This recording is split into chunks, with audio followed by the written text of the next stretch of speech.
দর্শক নাগরিকের নিয়মিত আয়োজন সংবাদ বিশ্লেষণ আপনাদেরকে স্বাগত জানাচ্ছি। আমি আনোয়ার হোসেন। আজকে স্টুডিওতে আমার সাথে রয়েছেন অধ্যাপক শাহিদুজ্জামান, আন্তর্জাতিক সম্পর্ক বিশ্লেষক। আপনাকে স্বাগত জানাচ্ছি নাগরিকের নিয়মিত আয়োজন সংবাদ বিশ্লেষণে। জনাব শাহিদুজ্জামান, আমরা এখন বিশ্বের সবচেয়ে আলোচিত বিষয়, বাংলাদেশের সারা দেশে আজকে বিশ্ব আলোচিত যে বিষয় সেটি হচ্ছে ইরান এবং ইসরায়েলের মধ্যে যে সংঘাত বা যে যুদ্ধ সেটি আলোচনায় রয়েছে। প্রত্যেকের মনে এক ধরনের উদ্বেগ, উৎকণ্ঠা কাজ করছে। আসলে কি হতে যাচ্ছে, বিশ্বযুদ্ধের রূপ নিতে যাচ্ছে কিনা, বা কোথায় গিয়ে থামবে এই যুদ্ধ, আমরা সেটা নিয়ে আলাপ করব। আপনি এর মধ্যে জানেন যে মার্কিন যুক্তরাষ্ট্র সেখানে জড়িয়ে গেছে, অর্থাৎ ইরানের 3টি পারমাণবিক স্থাপনায় তারা হামলা চালিয়েছে। আসলে আপনার কি মনে হয় এই মুহূর্তে আসলে তাহলে ইরান কি করবে? মার্কিন যুক্তরাষ্ট্রের বিরুদ্ধে কি পাল্টা হামলা চালাবে, নাকি হচ্ছে তার জবাবটা ইসরায়েলের প্রতি দিবে তারা? এটা খুবই গুরুত্বপূর্ণ প্রশ্ন। ধন্যবাদ আপনাকে এই বিষয়ে আলোচনার জন্য, আমাকে ইনভাইট করার জন্য। দেখেন, মার্কিন যুক্তরাষ্ট্র যে ইরানকে আক্রমণ করার অজুহাত খুঁজছে, এটা আমরা বেশ লম্বা সময় ধরে জানি। স্পেশালি এই ট্রাম্প অ্যাডমিনিস্ট্রেশন, সে এর আগে একবার সম্পূর্ণ আন্তর্জাতিক আইন লঙ্ঘন করে ইরানের সবচেয়ে স্বনামধন্য সেনাপতি জেনারেল সুলাইমানিকে হত্যা করে। একেবারেই মানে চরম আন্তর্জাতিক আইনের লঙ্ঘন করে, যে কেননা অনেক দূর থেকে জেনারেল সুলাইমানি, যিনি তার স্বাভাবিক কার্যক্রম পরিচালনা করছেন, তাকে হত্যা করে। এবং ইরান তখন থেকেই জানতো যে মার্কিন যুক্তরাষ্ট্র যতদিন ট্রাম্পের নিয়ন্ত্রণে থাকছে ততদিন ইরানকে ধ্বংস করা, ইরানকে দুর্বল করার সব সুযোগ গ্রহণ করবে। এবং এখানে ইরানকে এত বেশি প্রতিহিংসার চোখে দেখার একমাত্র সব গুরুত্বপূর্ণ কারণ হচ্ছে ইসরায়েলের নিরাপত্তা, ইসরায়েলের কর্তৃত্ব, এবং মধ্যপ্রাচ্যে এককভাবে ইসরায়েলের হাতে যেন আণবিক অস্ত্র থাকে। মোট কথা, এটা আরও যদি আমরা একটু এক্সটেন্ড করি, তাহলে বলা যায় যে পুরো মধ্যপ্রাচ্যকে আমেরিকার নিয়ন্ত্রণে নিয়ে আসা, কি বলে, ভ্যাসেল স্টেটস তৈরি করা, ভ্যাসেল বাংলায় আমরা বলি গারদ রাজ্যতে পরিণত করা সমস্ত। এবং সেখানে সবচেয়ে বড় বাধা হচ্ছে ইরান। আরব বিশ্ব কিন্তু মোটামুটি পরাভূত। ইরানই হচ্ছে একমাত্র দেশ যার সাথে ইসরায়েল কখনো পেরে ওঠেনি, ইসরায়েলকে স্বীকৃতি দেয়নি। ইরানের নেতৃত্ব, যারা 79-এ যে ধর্মীয় গোষ্ঠী ক্ষমতায় এসছে, তারা সরাসরি কমিট করেছে যে একদিন তারা জেরুজালেমকে মুক্ত করবে, এবং তার চেয়েও বড় কথা, ইসরায়েলের অস্তিত্ব বিলীন করবে, যাতে সেখানে যাদের রাষ্ট্র থাকার কথা, ফিলিস্তিন রাষ্ট্র, সমস্ত ইসরায়েলকে ধ্বংস করে পুরো অঞ্চলটা জুড়ে যেন ফিলিস্তিন রাষ্ট্র হয়। এটা কিন্তু আরব বিশ্ব সহ সারা মুসলিম বিশ্বে সবচেয়ে আইডিয়াল চিন্তা, কেননা ইসরায়েল একটা অবৈধ রাষ্ট্র। জোর করে এখানে ইহুদিবাদ দ্বিতীয় মহাযুদ্ধের পরে রাষ্ট্র সৃষ্টি করে, এবং সেখানে এটা অনেকেই এটাকে বলে যে এটা ইউরোপিয়ান কলোনি একটা, যেখানে কলোনিয়ালিজম চলে গেছে। মূলত ইউরোপিয়ানরা এসে ইসরায়েলে এই ধর্মের নামে, ইহুদি তত্ত্বের নামে, তারা এই ধর্মভিত্তিক থিওলজিক্যাল স্টেট, ধর্মরাষ্ট্র সৃষ্টি করে, এবং পরবর্তীতে এটা একটা দানবে পরিণত হয়েছে। এবং এই ক্ষেত্রে দেখা যায় যে গত প্রায় 30 বছর ধরে এই যে ইরানে মুসলিম বিপ্লবের পর থেকে বারবার ইসরায়েল চেষ্টা করেছে প্রথমে ইরানকে নিউট্রালাইজ করা, অর্থাৎ তাকে নিরপেক্ষ করা। সেখানে ব্যর্থ হয়ে সে ইরানকে ধ্বংসের পথ বেছে নিয়েছে। এবং প্রতিটি আমেরিকান অ্যাডমিনিস্ট্রেশন, আপনি যদি দেখেন, রিপাবলিকান হোক বা ডেমোক্রেটস হোক, তারা সমর্থন দিয়েছে ইসরায়েলকে। প্রথমে টেল আভিভ থেকে রাজধানী শিফট করা হয়েছে জেরুজালেমে, যেটা একেবারেই অবৈধ। এমনকি পূর্ব জেরুজালেম আর পশ্চিম জেরুজালেমের মধ্যে একটা অংশ, যা কিনা ফিলিস্তিনের রাজধানী হওয়ার কথা, সেটাও প্রত্যাখ্যান করেছে ট্রাম্পের আগে বুশ অ্যাডমিনিস্ট্রেশন। এবং এই ধারাবাহিকতায় আমরা দেখতে পাচ্ছি যে ইরান যখন বাধ্য হয়ে শেষ পর্যন্ত আণবিক অস্ত্রায়নের পথে গেল, তখন এটা কিন্তু প্রায় 1990 সাল থেকে এই পথ ইরান ঠিক করেছে। আমার মনে আছে আমি 89, 90, 91 3 বছর পর পর ইরানে আমার বিভাগের চেয়ারম্যান হিসেবে আমি তখন ইরানে 3বার কনফারেন্সে গিয়েছি, এবং 3বারই আমাকে বক্তৃতা দেওয়ার সুযোগে যখন ডিবেট হয়েছে তখন আমি খুব স্ট্রং ভাষায় বলেছি যে ইরানকে অবশ্যই আণবিক অস্ত্রায়নের দিকে যেতে হবে, কেননা ইরান যদি আণবিক অস্ত্রায়ন না করে তাহলে তার অস্তিত্বই সে বজায় রাখতে পারবে কিন্তু না। ইরান তো বারবারই বলছে যেটা আসলে তাদের শান্তিপূর্ণ শুধুমাত্র নবায়ন মানে জ্বালানির জন্যই হচ্ছে এই পারমাণবিক কর্মসূচিটা তারা রাখছে। সেটাই কিন্তু সে করতে চায়, কারণ নৈতিকতা ইরানের মধ্যে খুবই কঠিনভাবে রয়েছে। কিন্তু ইরান এমন কোনো কথা দিতে রাজি হয়নি যেটা আমেরিকা চায় যে তুমি দাসখত দিয়ে দাও, কোনোভাবেই তুমি ইউরেনিয়াম এনরিচমেন্ট এই পথে যাবে না।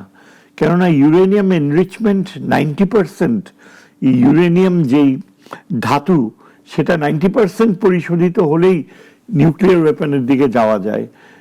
ইরান বলেছে যে আমি ইউরেনিয়াম এনরিচমেন্ট করব, কেননা আমার অপশন আমি খোলা রাখতে চাই, এবং সেই অপশনটা হচ্ছে যে আমি শান্তিপূর্ণভাবে আণবিক সামর্থ্যকে ব্যবহার করব।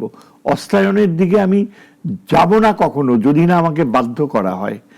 এটাই হয়েছে আসল কথা, যে যখন ইরান বারবার আলোচনার টেবিলে বসলো, জাতিসংঘের নিয়ন্ত্রণে সে নিজেকে সঁপে দিল যে জাতিসংঘ এসে দেখুক, যেভাবে খুশি দেখুক, যে আমরা কোন সামান্যতম কোনো আণবিক অস্ত্রায়নের পথে যাচ্ছি কিনা। বারবার প্রতিটা বছর জাতিসংঘের ইন্সপেক্টর যারা কিনা আমেরিকাই চুজ করে দিত, তারা নিজে ইন্সপেক্ট করে সার্টিফাই করেছে যে না, ইরান কোনো আণবিক অস্ত্রায়নের দিকে যাচ্ছে না, তার কোনো চিহ্নই নাই, বরং ইরান ইউরেনিয়াম এনরিচমেন্ট সেটা শান্তিপূর্ণ উদ্যোগেই করে যাচ্ছে। কিন্তু ইসরায়েল বারবার অজুহাত খুঁজেছে এই নেতানিয়াহু আসার পরে, যে নেতানিয়াহু যদি ক্ষমতায় থাকতে হয়, সে একটা ইসরায়েলের ইতিহাসে বোধহয় মেনাখেম বেগিনের পরে সবচেয়ে উগ্র ইহুদিবাদ। তাও মেনাখেম বেগিন তার একটা নীতি ছিল, কিন্তু এই নেতানিয়াহুর সামান্যতম কোনো নৈতিকতা বোধ ছিল না। অ্যাজ ফার এজ সে পৃথিবীকে ধ্বংস করতে চাইলেও ধ্বংস করতে রাজি রয়েছে যদি তাকে ক্ষমতায় থাকার সুযোগ রাখা হয়। আপনি যদি এই এক্সাম্পলটা দেখেন, ইরানের সাথে সে কি আচরণটা করলো এবং করে আসছে, এতে বোঝা যায় যে মধ্যপ্রাচ্যে কোনোভাবেই সে শান্তি রাখতে দেবে না। এবং আমেরিকায় এমন এমন প্রেসিডেন্ট আসছে যারা প্রোগ্রেসিভলি, প্রেসিডেন্ট ক্লিন্টন পর্যন্ত বলা যায় যে ওই সময়টুকু পর্যন্ত রাজি ছিল আমেরিকা যে তারা ইসরায়েল দখলকৃত জায়গা ছেড়ে দেবে, ফিলিস্তিন রাষ্ট্র হবে, এবং ইসরায়েল কখনো ফিলিস্তিন রাষ্ট্র হবে না এমন পজিশনে যাবে না। এটা ক্লিন্টন পর্যন্ত ছিল। কিন্তু প্রেসিডেন্ট ক্লিন্টনের প্রেসিডেন্টশিপ শেষ হওয়ার পর থেকেই দেখা যায় যে আমেরিকার পলিসি বদলে যায়, এবং ওই অঞ্চলে ফিলিস্তিন রাষ্ট্র সৃষ্টির ব্যাপারে ফিলিস্তিনি নেতৃত্ব সবচেয়ে বড় ভুল করেছে যে আমেরিকাকে মধ্যস্থতা করার বিশ্বাস রেখেছে, মেডিয়েশন বা মধ্যস্থতা। কিন্তু আমেরিকা এই মধ্যস্থতার সুযোগ নিয়ে শিয়ালের ভূমিকায় অবতীর্ণ হয়েছে, যে একদিকে ফিলিস্তিনিদের বলেছে যে তোমাদের রাষ্ট্র হবে, অপরদিকে ইসরায়েলকে এনকারেজ করেছে যত পারো জায়গা দখল করো। সিরিয়ার যে অঞ্চল গোলান হাইটস দখল করে নিয়েছে, ফিলিস্তিনের এমন জায়গা তারা দখল করতে করতে এখন ফিলিস্তিন রাষ্ট্র বলতে যতটুকু হবার কথা সেটা কিছুই নেই, জাস্ট কতগুলো ছোট ছোট জায়গা, ওয়েস্ট ব্যাংক আর গাজা। সেটাও এখন আমেরিকা ইসরায়েল ধ্বংস করতে চায়। আপনি জানেন গাজার নিয়ন্ত্রণ তারা নিয়ে নিয়েছে, এখন ওয়েস্ট ব্যাংকই শুধু বাকি। অর্থাৎ ফিলিস্তিন রাষ্ট্র যে সৃষ্টি হবে তার কোনো ভৌগোলিক সামান্যতম একটা কার্যকর সীমান্ত তার নাই। এই ব্যাপারেই ইরান সবচেয়ে সোচ্চার ছিল, এবং এই যে ইরানকে ধ্বংস করার সিদ্ধান্ত নিল, ইসরায়েলের দাবি হচ্ছে যে ইরান নিশ্চিতভাবে আণবিক অস্ত্রায়নের দিকে যাচ্ছে, এবং ইসরায়েল মনে করে যে মধ্যপ্রাচ্যে যদি দুটো আণবিক শক্তি থাকে তাহলে ইসরায়েলের সামর্থ্য নিয়ন্ত্রণের মধ্যে চলে যাবে। কিন্তু নেতানিয়াহু তো বারবারই বলছিলেন, আরো আগেও বলে যে এই গ্রীষ্মে হয়তোবা ইরান পারমাণবিক শক্তি অর্জনে সক্ষম হবে, প্রতিবারই বলছেন, এবারও বলেন যে অল্প কিছুদিনের মধ্যেই হয়ে যাবে, কিন্তু সেটা তো সেটা যে একটা প্রমাণ দেয়া, একটা প্রমাণ, সেটিও তো দিতে পারেনি। এক্স্যাক্টলি, ইরান লাস্ট আপনার বলা হয়েছে ইন্টেলিজেন্স রিপোর্টস অনুযায়ী যে যেখানে 90% শোধন করতে হয় নিউক্লিয়ার ওয়েপনাইজেশনের দিকে যেতে হলে, ইরান সেটাকে ক্রমাগত এনরিচমেন্ট করতে, এই যেটা রিঅ্যাক্টরগুলো করে সেটাকে বলা হয় যে 80%-এর কাছাকাছি চলে আসছে, আর বাকি 10% করাটা তার মাত্র সময়ের ব্যাপার। এবং অনেকেই বলে যে এতদিনে তার 90% এনরিচমেন্ট হয়ে গিয়েছে, ইচ্ছা করলে সে নিউক্লিয়ার ওয়েপন তৈরি করতে পারে। এবং এই এনরিচড ইউরেনিয়াম ইরান অত্যন্ত যত্ন সহকারে, অত্যন্ত নিরাপত্তার সাথে সে এমন জায়গায় রেখেছে যেখানে ইসরায়েলের আক্রমণ করে সেটাকে ধ্বংস করা সম্ভব না। এখানে আমরা এই এখনকার মূল প্রশ্নে আসি। ইরান এই যে আমেরিকা বম্ব ফেলেছে, এত বাংকার বাস্টার্স ব্যবহার করেছে, যা কিনা আমেরিকা কোনো জায়গায় আজ পর্যন্ত ব্যবহার করেনি। এর আগে যেটা ব্যবহার করেছে আফগানিস্তানে, সেটাই ক্রেটার সৃষ্টি হয় একটা ফুটবল ফিল্ডের মতো কাছাকাছি, কিন্তু এতখানি মারাত্মক না। একটা বাংকার বাস্টার বোম সেটা প্রায় 200 ফিট কার্যকরভাবে ধ্বংস করে দিতে পারে নিচের নিচে। অনেকে আবার দাবি করে যে এটা 500 ফিটেরও বেশি ধ্বংস করতে পারে, কিন্তু এই ডেপথে যাওয়া, গভীরতায় গেলেও যে ইরানের যে রিঅ্যাক্টরসগুলো রয়েছে সেগুলো আরও অনেক গভীরে, বলা হয় যে সেগুলো প্রায় অন্তত মিনিমাম 2000 ফিট গভীরে তার নিউক্লিয়ার রিঅ্যাক্টরসগুলো। প্রথমত এই বাম্পার বাস্টার একবারে একটা গভীরতায় গেল, তারপরে রিপিটেডলি ওই বোমা ফেলতে হবে যে একটা গভীরতার থেকে আরও গভীর, কারণ এটা একটা অনেক জটিল প্রক্রিয়া। তারপর আরেকটা হচ্ছে যে B2 স্টেলথ বম্বার থেকে যদি নিক্ষেপ করা হয় সেটা ভার্টিক্যালি পড়তে হবে, অর্থাৎ সোজা স্ট্রেইট নিচে যেতে হবে। যদি সেটা সোজাসুজি ভার্টিক্যালি না পড়ে তাহলে কার্যকারিতা থাকবে না। কিন্তু ওই স্পিডে এত উঁচুতে B2 বম্বার থেকে যখন এটা ফেলা হয়, নিশ্চিতভাবে বলা যায় যে কিছুটা হরাইজন্টাল লেভেলে চলে যাবে এইভাবে। কাজে এইভাবে যদি যায় তাহলে এটা ওই দিকে ফুটা করবে, সোজা করবে না। সুতরাং বুঝতেই পারছেন যে এটা কতখানি কঠিন একটা কাজ। আমেরিকায় প্রেসিডেন্ট ট্রাম্প বলছে অগ্রহণযোগ্য ক্ষতি করে ফেলেছি, ইরানের শেষ। এগুলো সব মিথ্যা কথা। ইরান তো তারপরেই বলল যে আসলে যে জায়গাগুলো, যে 3টি স্থাপনা হামলা চালানো হয়েছে, সেখানে আসলে সেখান থেকে তারা এর আগে নিরাপদ স্থানে সরিয়ে নিয়েছে। হ্যাঁ, এই কথাটাই আজকে প্রথমবারের মতো আমি শুনলাম যে ওই যে ইরানের যে অধ্যাপক লন্ডন স্কুল অব ইকোনমিক্সে অধ্যাপনা করছেন, তিনি এই কথাটাই আজকে সকালে প্রথমবারের মতো বললেন যে এটা আমি প্রায় নিশ্চিতভাবেই বলতে পারি যে আমেরিকা যেভাবে বারবার বলছে ধ্বংস করে দেবে, ধ্বংস করে দেবে, এরপর ইরান কোন বুদ্ধিতে ওইখানে সে তার এনরিচড ইউরেনিয়াম রাখবে। এবং তিনি বললেন যে সেটা তো সরিয়ে নেওয়াই হয়েছে, এবং তিনি এটাও বললেন খুব সম্ভবত ইরান এই এনরিচড ইউরেনিয়াম সমস্ত কিছু একেবারে পূর্ব ইরানের প্রান্তে নিয়ে গিয়েছে, যেখানে আফগানিস্তান আর পাকিস্তানের সাথে তার সীমান্ত, সেখানে কোথাও নিয়ে গিয়েছে, যেটা আরো অনেক দূরে, ইসরায়েলের সামর্থ্যের থেকে অনেক দূরে। এবং ওই পূর্ব ইরানের ওই অঞ্চলটা একেবারেই মানে পাহাড় পর্বত সন্নিবেশিত, অত্যন্ত কঠিন, এবং সেখানে কেউ খুঁজে পাবে বা আবিষ্কার করবে ইসরায়েলের পক্ষে এটা অসম্ভব। সুতরাং এই যে আপনার ইরানিয়ান অধ্যাপক যে কথাটা বললেন, তারপরে আমেরিকা যে ধ্বংস করছে রিঅ্যাক্টর, এখানে কি ধ্বংস করবে? সে ধ্বংস করছে স্কেলিটন, কঙ্কাল, অর্থাৎ রিঅ্যাক্টরগুলা। এবং যেটা আরো সম্ভাবনা রয়েছে যে ইরান যখন বুঝতে পারলো যে অনিবার্য আক্রমণ ঘটছে, তখন রিঅ্যাক্টরগুলা নিশ্চয়ই সে বন্ধ করে দিয়েছে। এবং এই কারণে ইরান নিশ্চিতভাবে বলছে যে কোনো রেডিয়েশন ঘটে নাই।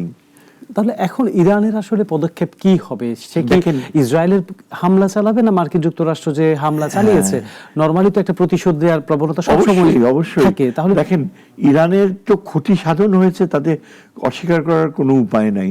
তেহরানে এবং অন্যান্য ইস্পাহান সহ ব্যাপক ক্ষতি হয়েছে, অনেক ইরানিয়ান মৃত্যুবরণ করেছে।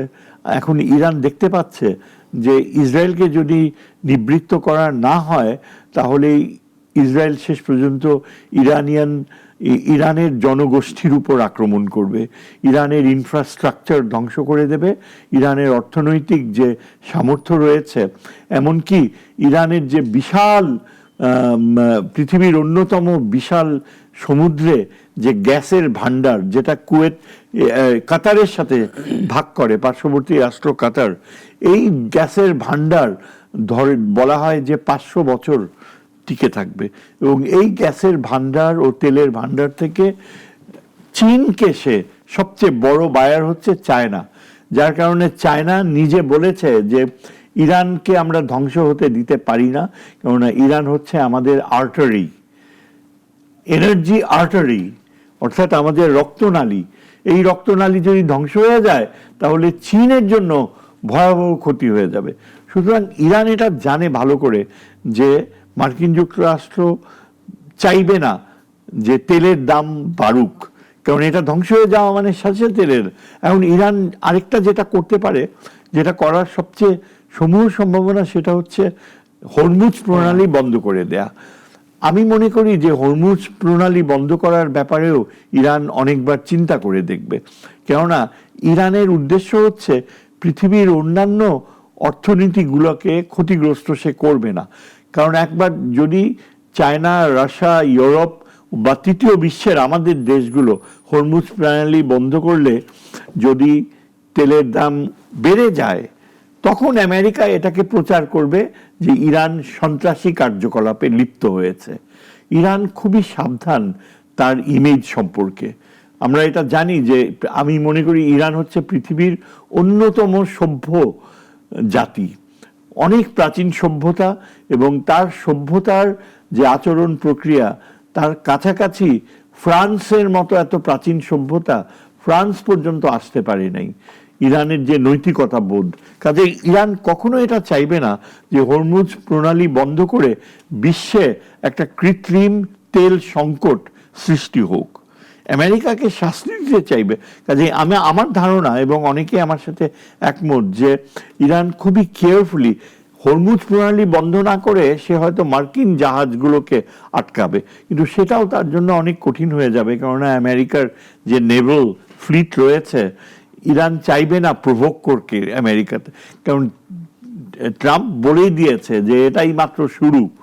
ওই যে ইয়েগুলা বাম্পার বাস্টার্স ফেলা, বলে যে এরপরে আমরা ক্রমাগত ইরানের পুরা স্ট্রাকচার ধ্বংস করে দেব। কিন্তু কংগ্রেস তো সেই জায়গায় বাধা হয়ে দাঁড়াতে পারে।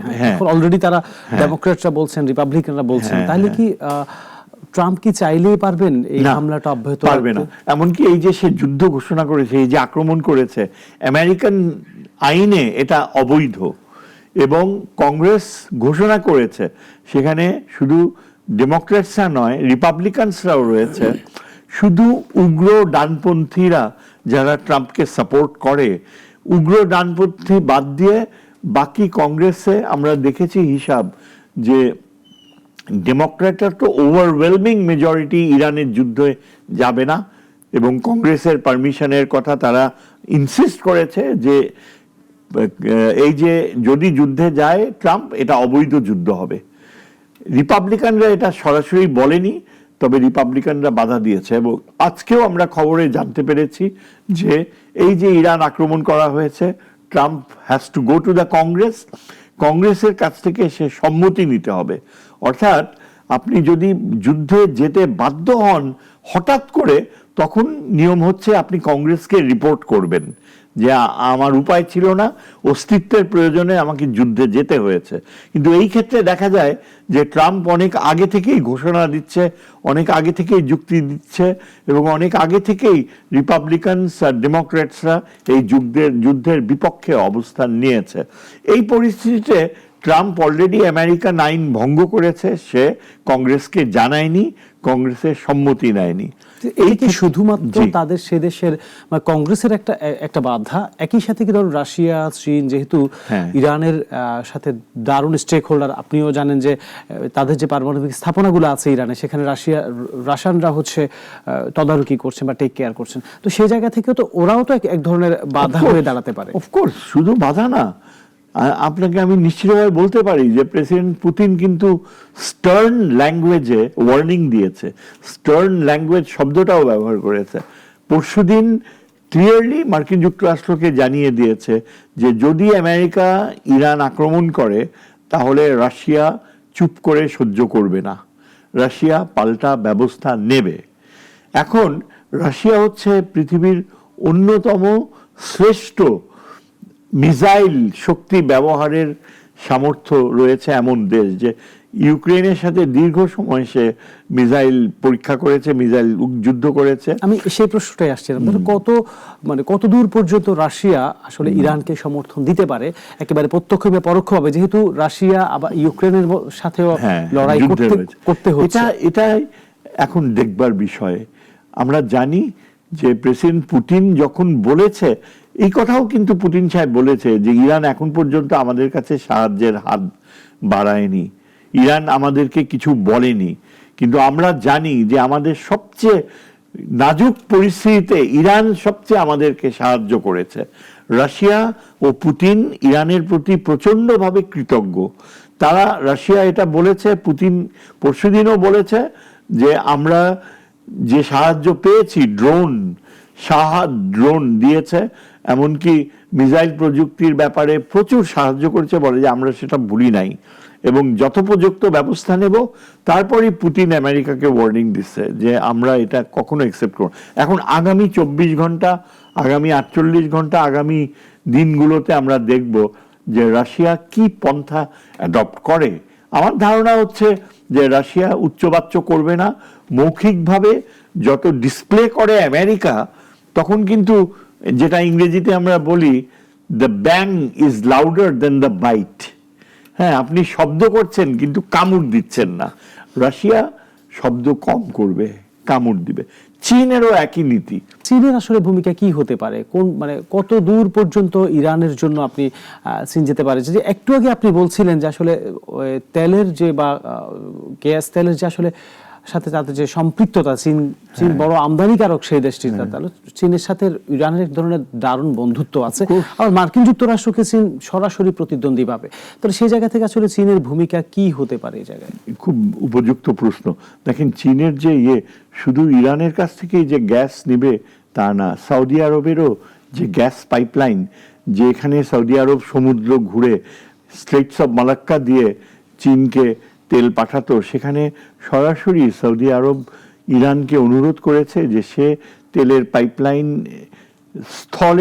স্থলভাগের উপর দিয়ে চীনে নিতে চায়, এবং সেজন্য ইরানের স্থলভাগ ব্যবহার করে মধ্য এশিয়া হয়ে সৌদি আরব প্ল্যান করছে চীনকে তেল এক্সপোর্ট করবে। কাজেই চীনের জন্য ইরানের তেল ও সৌদি আরবের তেল সহজলভ্য পাওয়ার প্রয়োজনে ইরান তার জন্য ক্রিটিক্যাল। ইরান যদি ধ্বংস হয়ে যায়, সেটার জন্য সবচেয়ে বেশি সুপার পাওয়ার ধরলে, চায়নাকে সুপার পাওয়ার ধরলে সবচেয়ে ক্ষতিগ্রস্ত হবে চীন, এবং চীন এটা স্পষ্ট দেখতে পাচ্ছে যে বেসিক্যালি এটা আমেরিকান ষড়যন্ত্র চীনকে স্টার্ভ করার জন্য, অর্থাৎ এই এনার্জি সোর্স তার কেটে দেয়া। সুতরাং চীন এটা আগেই ঘোষণা দিয়েছে যে তারা মনে করে যে এই ইসরায়েলি আক্রমণ, আমেরিকার হুমকি, এগুলো সবই আন্তর্জাতিক আইন বহির্ভূত। চীনের প্রেসিডেন্ট বেশ কয়েকবার বলেছে যে এটা আমরা কোনোভাবে মেনে নিব না এবং এর প্রতিকার চাই। আমরা দেখতে পেয়েছি যে এই যে গত এক সপ্তাহের যে যুদ্ধটা হয়েছে, সেখানে আমরা খবর খুব ভালোভাবেই এক্সপোজড হয়েছে যে উড়োজাহাজ ভর্তি, একের পর এক উড়োজাহাজ, অনেকগুলো উড়োজাহাজ চীনে পরপর এই গত এক সপ্তাহে ল্যান্ড করেছে। এবং যখনই চীনের উড়োজাহাজ ইরানের আকাশ সীমায় প্রবেশ করেছে, তখনই চীনের এয়ারক্রাফট তাদের ট্রান্সপন্ডার বন্ধ করে দিয়েছে। ট্রান্সপন্ডার বন্ধ করার অর্থ হচ্ছে যে প্লেনের লোকেশন কোথায় সেটা আপনি জানতে পারবেন না, এবং এটা করেছে ক্লিয়ারলি এই উদ্দেশ্যে যে যাতে ইসরায়েল আইডেন্টিফাই না করে যে চীন যে অস্ত্র সামগ্রী নিয়ে যাচ্ছে সেটা কোথায় ল্যান্ড করতেছে, সেটা যাতে না বুঝতে পারে। কাজেই চীন যথেষ্ট ধৈর্য ও সুপরিকল্পিতভাবে ইরানকে অস্ত্র সাহায্য দিয়ে এসছে গত 7 দিন। এবং আমরা এটা ধরে নিতে পারি যে এই যে ইরানের যে এতখানি কনফিডেন্স, সে যে বলতে পারছে, তার যে মিসাইলের তালিকা রয়েছে, যেসব মিসাইল সেখানে এই যে সাজ্জান, খুররম শাহর, তারপর আরো 8টা শ্রেণীর 7-8টা মিসাইল, এগুলো সবই 1500 কিলোমিটার থেকে 2000 কিলোমিটার রেঞ্জ।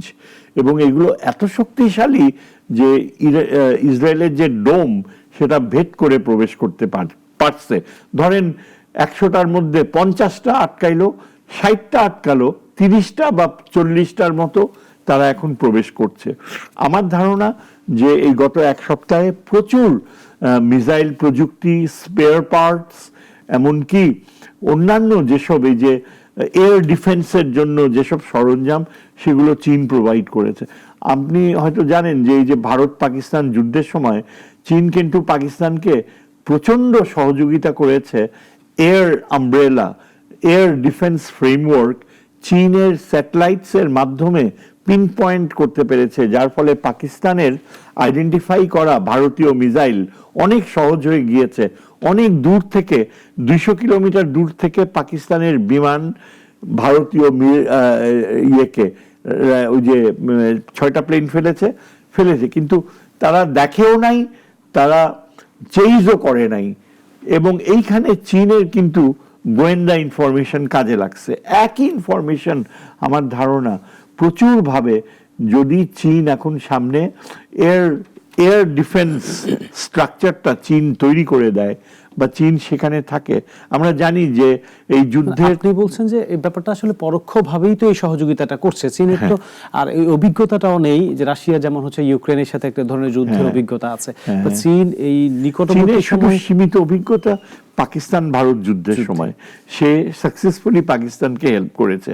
এবং এটা চীনের জন্য এত প্রচন্ড ইমেজ বুস্ট করছে যে চীনের এয়ারক্রাফট কত উচ্চ মানের, যে রাফায়েলের চেয়ে পাল্লা দিয়ে চীনের এয়ারক্রাফট ভালো। আপনি বলছেন যে এই যে সহযোগিতা সেটি হয়তোবা অব্যাহত থাকবে আমার ধারণা, আমি যদি ভুল করে না থাকি, পাকিস্তান চীনকে যথেষ্ট উদ্বুদ্ধ করবে। পাকিস্তানের ইমিডিয়েট প্রতিবেশী হচ্ছে ইরান।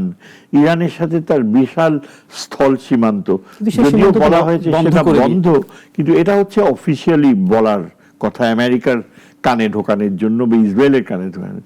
যে সীমান্ত রয়েছে সেটা পোরাস, খোলা, কাজে আপনি বন্ধ করবেন কি হবে? খাম্বা দিয়ে বন্ধ করবেন না, এটা তো খোলা মরুভূমি, তো ট্রেন যায়, ট্রেনটা বন্ধ করতে পারলেন, কিন্তু সেখান থেকে যোগাযোগ তো আর বন্ধ থাকে না। সুতরাং যেটা চীনের কথা বলছিলাম, পাকিস্তানের মাধ্যমে বা চীন সরাসরি তার প্লেনস, আমি মনে করি যে আগামী দিনগুলোতে ইরান যদি ইসরায়েলকে আক্রমণ করতে হয়, যেটা খুবই জরুরি, ইরানের আমি মনে করি যে এখন তার যে অধ্যাপক, আরেকজন অধ্যাপক, তিনি মেলবোর্ন ইউনিভার্সিটিতে রয়েছে, ইরানিয়ান অধ্যাপক, তিনি আজকে সকালে ইন্টারভিউতে খুব গুরুত্বপূর্ণ কথা বলেছে যে ইরানের জন্য এখন ফোকাস হতে হবে ইসরায়েল। আমেরিকা চেষ্টা করবে ইরানকে ডাইভার্ট করতে। আমেরিকা, ট্রাম্প যেটা বলছে ইরানকে আক্রমণ করবে, তার এখন সবচেয়ে বড় কথা হচ্ছে, বলা হয় যে ইন্টারসেপ্টার্স, ইসরায়েলের ইন্টারসেপ্টার্স আর ইরানের ইয়েগুলো, ওইটাকে কি বলে, যেখান থেকে মিসাইল লঞ্চিং প্যাড, হ্যাঁ, ইরানের লঞ্চার্স আর ইসরায়েলের ইন্টারসেপ্টার্স, এই দুইটার মধ্যেই জ্যামিতিক যোগ বিয়োগের প্রতিযোগিতা চলবে। ইরান চাইবে লঞ্চার্স গুলো যত পারে, ইরান দাবি করছে যে 55% লঞ্চার তারা ধ্বংস করছে, এটা ইসরায়েলের দাবি। কিন্তু আমার ধারণা যে চীন প্রচুর এক্সট্রা লঞ্চার্স প্রোভাইড করবে। পাকিস্তানও তার লঞ্চার যদি ডিপ্লিটেড হয়ে যায় প্রোভাইড। আপনি লঞ্চার না থাকলে তো আর মিসাইল কোনো কাজে লাগে না। কাজেই চীন এখন যে ধরনের মাপের মিসাইল ব্যবহার করছে সেগুলো হাইপারসনিক মিসাইলের পর্যায়ে চলে পাকিস্তানের গেছে। কথা বলছিলেন, যেটি হচ্ছে আমরা বলছিলাম যে পাকিস্তান সীমান্ত বন্ধ করে দিয়েছে, এবং একই সাথে আপনি আজকে জানতে পারবেন ডোনাল্ড ট্রাম্পকে নোবেল পুরস্কার দেওয়ার জন্য তারাই হচ্ছে আবার নমিনেট করার কথা বলছেন। আবার আরো একটি ঘটনা ঘটেছে, পাকিস্তানের সেনাপ্রধান মার্কিন যুক্তরাষ্ট্র সফর করেছেন। তো এই যে সহযোগিতার কথাও বলছেন, মানে আপনি বলছেন হয়তো বা পরোক্ষভাবে সহযোগিতা করতে পারে ইরানকে, এই ব্যাপারগুলো আসলে কিভাবে রিলেট করবেন? দেখেন, আমি এই যে পাকিস্তানের সেনাবাহিনী প্রধান নিজেকে বিক্রি করে দিয়েছে আমেরিকায়, যে এটা ভারতীয় প্রোপাগান্ডা, এটা কখনো সম্ভব না। পাকিস্তানের যে সামরিক সংস্কৃতি রয়েছে এবং সেখানে লেফটেন্যান্ট জেনারেল, কোর কমান্ডার্স, তাদের যে শক্তি রয়েছে, সর্বোপরি যেটা পাকিস্তান টেলিভিশন খুললেই দেখতে পাবেন যে পাকিস্তানের পার্লামেন্ট সর্বসম্মতভাবে বলেছে যে সর্বাত্মক সহযোগিতা করবে ইরানকে। পাকিস্তান কিন্তু তার নিরাপত্তার জন্য সে বোকার মতো আমেরিকাকে খুশি করবে। ওই পারভেজ মুশারফের সময় যেটা হয়েছিল, তখন পারভেজ মুশারফ বাধ্য হয়েছিল আমেরিকাকে হেল্প করতে আফগানিস্তানের বিরুদ্ধে, কেননা আমেরিকা বলেছে যে পাকিস্তানকে প্রস্তর যুগে পাঠিয়ে দিবে, ডিরেক্ট হুমকি ছিল। সেই কারণে পারভেজ মুশারফ আমেরিকার পক্ষে নিয়েছে। কিন্তু আজকে দেখেন আফগানিস্তান কোথায় উঠে গেছে, এই তালেবানরাই শাসন, আমেরিকা লেজ গুটায় পালাইছে আফগানিস্তান থেকে। ইরানের বেলায় পাকিস্তান, তার সাথে আত্মীয়তার সম্পর্ক। ইরান পাকিস্তানের জন্য ভূ রাজনৈতিক পার্শ্ববর্তী দেশ। ইরানকে কখনো পাকিস্তান অগ্রাহ্য করবে না, কেননা পাকিস্তানে ঠিক যেমন তালেবানদের পাখতুনদের জন্য সমর্থন রয়েছে, পাখতুনদের বিপক্ষে পাকিস্তান কখনো যেতে পারে না। পাখতুনরা এখন ফেরত গেছে এই যে খাইবার পাখতুনখোয়া থেকে। ঠিক একইভাবে ইরানকে সহযোগিতা করার ব্যাপারে এই যে পাকিস্তানের জেনারেল যে ইয়েতে গিয়েছে, আমার ধারণা, আমি রিডিং যা বুঝতে পারি, আমি পাকিস্তানের টেলিভিশনে যে আলোচনাগুলো হয় সেটা থেকে যতটুকু বুঝতে পারলাম যে ফিল্ড মার্শাল আসিম নেওয়াজ, ইন্ডিয়ানরা এটা রটাচ্ছে যে আসিম নেওয়াজ এখন তো বিক্রি হয়ে যাবে, ফিল্ড মার্শাল তাকে এখন নোবেল প্রাইজের ইয়ের জন্য করবে, কিন্তু এটা অ্যাবসলিউট সর্বৈব মিথ্যা। বিক্রি করছে ইন্ডিয়া। ভারত মোদির পাঁচাটা, মোদি ইসরায়েলের পাঁচাটা কুকুর, এবং সম্পূর্ণ আরব বিশ্ব ভারতকে জানে, ভারতের এখন বুঝতে পেরেছে।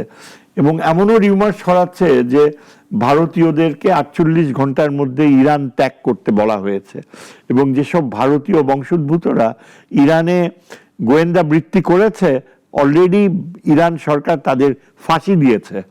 এবং আমি এমনও ছবি দেখছি একদম একজনকে গুলি করে মারতেছে ভারত। কিন্তু Pakistan is not, cannot be like that. Pakistan ইরানের সাথে বিশ্বাসঘাতকতা করবে, প্রশ্নই ওঠে না। আমার ধারণা হচ্ছে যে ফিল্ড মার্শাল আসিম, তিনি প্রেসিডেন্টের ট্রাম্পের সাথে লাঞ্চে যখন বসে, তখন তিনি ক্লিয়ারলি প্রেসিডেন্ট ট্রাম্পকে বুঝিয়েছে যে আপনি যদি আশা ভেবে থাকেন যে পাকিস্তান আপনার পক্ষে থাকবে, এটা সম্ভব না, কেননা আমার সেনাবাহিনীর আমি নেতৃত্ব দেই। আমার সেনাবাহিনী, সামরিক বাহিনী সম্পূর্ণভাবে ইসলামের মূল্যবোধে বিশ্বাস করে, এবং ইসরায়েলকে আমরা স্বীকৃতি দেই না, কাজে এই প্রশ্নই ওঠে না আমার ধারণা। এবং তারপর এটাও নিশ্চয়ই বলেছে যে পাকিস্তানের পার্লামেন্টকে তো সে অগ্রাহ্য করতে পারে না। সুতরাং Asim Nawaz world president Trump, এবং এই ধারণা, এই জন্যেই প্রেসিডেন্ট ট্রাম্প কিন্তু বলছে যে আমি 2 সপ্তাহ পিছিয়ে দিছি। এছাড়াও অনেকে জানে না যে প্রেসিডেন্ট ট্রাম্পের আধ্যাত্মিক গুরু হচ্ছে স্টিভ ব্যানন, নাম শুনেছেন নিশ্চয়ই। প্রথম যখন প্রেসিডেন্সি, তখন তার সবচেয়ে বড় অ্যাডভাইজার ছিল এই স্টিভ ব্যানন। স্টিভ ব্যাননকেও এই আসিম নেওয়াজের পরে স্টিভ ব্যাননকে তিনি ডেকে নেন। স্টিভ ব্যানন সিএনএন ইন্টারভিউতে বলছে যে এটা সর্বোচ্চ ফলি বোকামি হবে আমরা যদি ইরান আক্রমণ করি বা ইরানের সাথে যুদ্ধে জড়িয়ে যাই। ইসরায়েলের নেতানিয়াহু যেটা করছে সেটা অ্যাবসলিউটলি আনএথিক্যাল, সেটা ইসরায়েলের ধ্বংস ডেকে আনবে এবং আমেরিকা সেই ধ্বংসে যাবে না। পাকিস্তান হয়তো আপনি বলছেন যে সরাসরি না হলেও পরোক্ষভাবে হলেও যে ইরানকে সমর্থন দিবে। আমার আরেকটি প্রশ্ন, মুসলিম বিশ্ব তো অনেকগুলো বিশ্ব আছে, যেমন ইসরায়েলের প্রতি সরাসরি সমর্থন জানাচ্ছে মার্কিন যুক্তরাষ্ট্র, তাহলে ইরানের প্রতি কেন এই সমর্থনটি আসলে একদম সরাসরি হচ্ছে না? মুসলিম বিশ্বের অন্যান্য দেশ কেন মাথা তুলে দাঁড়াচ্ছে না? যেটা বাংলাদেশের অনেক মানুষ সামাজিক যোগাযোগ মাধ্যমে এই প্রশ্নটি তুলছেন বারবার। আপনার এতে কি মনে হয়? দেখেন, আমরা খুব ভালো করেই জানি মুসলিম বিশ্ব বলতে যেই দেশগুলো, প্রথমত আরব বিশ্বের কথা যদি চিন্তা করেন, এগুলো সবই কিন্তু আপনার ওই মার্কিনীরা, পশ্চিমা বিশ্ব, কলোনিয়াল পাওয়াররা এদের এই রাষ্ট্রগুলো সৃষ্টি করেছে বেশিরভাগই, সেখানে তাদের পোষ্যদের বসিয়ে দিয়েছে, শেকডমসগুলা। অপরদিকে অন্যান্য যেসব মুসলিম রাষ্ট্রগুলো রয়েছে আফ্রিকাতে, এশিয়াতে, এরাও আপনার জনগোষ্ঠী টোটালি ইসরায়েলের বিপক্ষে, আরব বিশ্বেও তাই বিপক্ষে। কিন্তু এখানকার শাসকদেরকে অনেকখানি বিবেচনা করতে হয় যে তাদের অর্থনৈতিক স্বার্থ রয়েছে। আমেরিকা বেশিরভাগ দেশের বাজার, আমাদেরকে আমাদের পণ্য মার্কিন যুক্তরাষ্ট্রে বিক্রি করতে হয়। আমাদেরকে জাতিসংঘে আমাদের যে সামরিক বাহিনী পাঠাচ্ছি সেখানে আমেরিকান সমর্থন অত্যন্ত গুরুত্বপূর্ণ। এবং অন্যান্য দেশগুলোর বেলায়ও এটা ঠিক যে তারা তাদের দেশে যে মুসলিম বিশ্বে এখন যে নতুন একটা গণতন্ত্রের স্রোত বইছে, যেটা আপনার ইন্দোনেশিয়া, মালয়েশিয়া, এমনকি বাংলাদেশেও দেখতে পাচ্ছি, সেখানে মার্কিন সমর্থনটা অনেক গুরুত্বপূর্ণ। যেমন আমাদের দেশে গণতন্ত্র আসবে, সেখানে ভারত বারবার চেষ্টা করছে গণতন্ত্রকে ধ্বংস করতে, কিন্তু মার্কিন যুক্তরাষ্ট্র আমাদের পাশে আছে। এই পাশে থাকাটা এত গুরুত্বপূর্ণ যে আমাদেরকেও খুব সাবধানতা অবলম্বন করতে হয়। সম্ভবত এই মুসলিম বিশ্বগুলো এই জন্য সম্ভবত ইরানকে সরাসরি সমর্থন দেয়া বা হচ্ছে, তবে ইরানের সাথে বেশিরভাগ ক্ষেত্রেই কিন্তু এমনি ইনডিরেক্টলি নিবিড় সম্পর্ক রয়েছে। আপনি কি মনে করেন যে ইউনাইটেড আরব এমিরেটস ব্যবহার করতে দিয়েছে, মেডিকেল সাপ্লাইজ পাঠিয়েছে ইসরায়েলকে, কিন্তু সেখানকার জনগোষ্ঠী কি এটা সমর্থন করছে? নিশ্চয়ই করছে না। শারজা বলেন, তারপর আপনার কাতার বলেন, কাতার তো অনেকটা মধ্যস্থতার ভূমিকায় চলে এসছে। সৌদি আরবের কথাও যদি চিন্তা করেন, সুলতান যে প্রিন্স সুলতান, তিনি কিন্তু ইরানের সাথে যথেষ্ট একটা কার্যকর অর্থনৈতিক সম্পর্কের পথে রয়েছে। সৌদি আরবকে এখন আর আমেরিকার তেল কিনতে হয় না, কিন্তু কাতার বা ওই সৌদি আরবের পাশাপাশি প্রচুর আমেরিকান বেসগুলো রয়েছে। আমেরিকান সেন্ট্রাল কমান্ডের হেডকোয়ার্টার্স হচ্ছে কাতারে, বাহরাইনে। এই জন্য 40,000 আমেরিকান বাহিনী সেখানে বসে রয়েছে। এরা কিন্তু তাদের যে আমেরিকার যে শক্তি রয়েছে, ইচ্ছা করলে ওদের ঘাড়ে চেপে বসতে পারে, যে আমাদের পক্ষে যদি না থাকো একদম সোজা তোমাদের উৎখাত করে আমরা দখল করে নিব, এর ব্ল্যাকমেইল করতে পারে। কাজেই বাধ্য হয়ে এইসব দেশ, এমনকি সৌদি আরব এখনো আমেরিকার বিপক্ষে যায় না, আমেরিকাকে সমর্থন। তবে এই পরিস্থিতি বদলাবে আমার মনে হয় আগামী দিনগুলোতে। যদি ইরান কার্যকরভাবে ইসরায়েলে আঘাত করতে পারে, ইসরায়েল অলরেডি এমনভাবে তাকে আঘাত করা হয়েছে যেটা স্বপ্নেও সে কল্পনা করতে পারে নাই। গাজাতে যেই সিনগুলো দেখেছি, আজকে আমরা তেল আবিবে সেই সিন দেখতে পাচ্ছি। শুধু একমাত্র ডিফারেন্সটা হচ্ছে যে ইসরায়েলের জনগোষ্ঠী বাংকারে আশ্রয় নিচ্ছে, সেখানে পৌঁছাইতে পারে নাই। কিন্তু যদি ইরানের হাতে বাংকার বাস্টার টাইপের বম চলে আসে যে মাটির নিচেও আঘাত করতে পারবে, এবং আমার মনে হয় সেটা তো নেই, সেটা তো একমাত্র মার্কিন যুক্তরাষ্ট্রের কাছে আছে। না, ওগুলো তো অনেক গভীরে যায়, কিন্তু হালকা বাংকার বাস্টার্স রয়েছে যেগুলো ট্রেঞ্চে আঘাত করবে। এগুলো কিন্তু অনেক দেশেই রয়েছে। ট্রেঞ্চ মানে ধরেন 15 ফিট 20 ফিট নিচে খুঁজে যে ওইখানে ছড়ায়া যায়। এই অস্ত্র যদি ইরান ব্যবহার করে, ইরানের হাতে যদি আসে, এমনকি অনেকে এটা চিন্তা করছে যে যত ফিলিস্তিনিদের মৃত্যু ঘটেছে, ইসরায়েলেরও মৃত্যু যদি না ঘটে তাহলে ইসরায়েল সারেন্ডার করবে না। তাহলে আপনি যেটি বলছেন, তাহলে কি ইরান কি তার এই আক্রমণকে আরো বাড়াতে পারে কিনা? বাড়াবে, মানে শুধুমাত্র এই একটি কারণে, যাতে করে হচ্ছে ইসরায়েল পরবর্তীতে এই সাহসটি না করে। এক্স্যাক্টলি। ইসরায়েলকে নিবৃত্ত করতে হলে ইসরায়েল চাইবে ইরানকে একেবারে মানে কার্পেট বম্বিং যেটাকে আমরা বলি, যে তাকে প্রস্তর যুগে পাঠিয়ে দেয়া, এই ধরনের করতে পারলে ইসরায়েলিরা সবচেয়ে খুশি হবে। ইসরায়েলি জনগোষ্ঠী কিন্তু অনেকে যাদের সামর্থ্য রয়েছে ইসরায়েল ছেড়ে পালিয়ে যাচ্ছে। অনেকে এটাও মনে করে যে ইরান এমনভাবে ইসরায়েলকে আঘাত করবে যেমন ইসরায়েল যেন খালি করে দেয়। এটা করতে পারলে আইডিয়াল হবে এবং আমরা সবাই এটাই আশা করছি যে সক্ষমতা কি ইরানের আছে? এটাই হচ্ছে বড় প্রশ্ন।